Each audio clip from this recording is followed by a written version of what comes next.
Sveiki!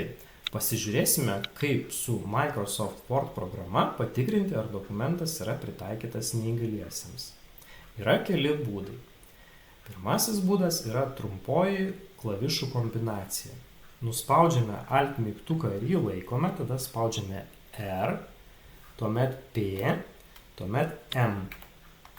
Štai iššoka dešinėje pusėje juosta, skirta tikrinti, ar dokumentas yra pritaikytas neįgaliesiems. Uždarome šią juostą.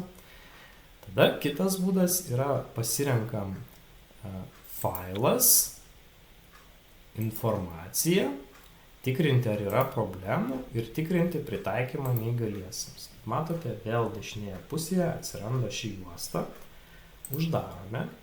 Tada trečiasis būdas yra naudojant pagrindinį meniu ir dažniausiai, kai mes redaguojame, esame pagrindinio meniu pagrindinėme punkte, tai štai matome būna dažniausiai šie įrankiai. Keliaujame per pagrindinį meniu ir susirandame peržiūrą, tuomet spaudžiame tikrinti pritaikymą neįgaliesiems. Ir kaip matome, iššoka vėl ta pati juosta, uždarome.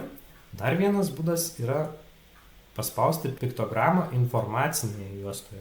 Štai šią piktogramą paspaudžiame ir vėl iššoka šį juostą.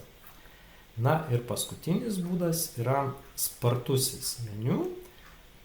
Spaudžiame piktogramą ir kaip matome, iškart iššoka šį juostą.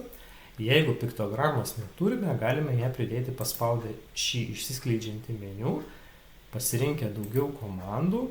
Tuomet čia filtruojamės ir randame skirtukas peržiūrą, tada susirandame pritaikymo neįgaliesiems tikrintuvą. Taip, čia spaudžiame pridėti ir gerai. Aš esu pridėjęs, tai jau nespausiu pridėti. Štai ir viskas būtų.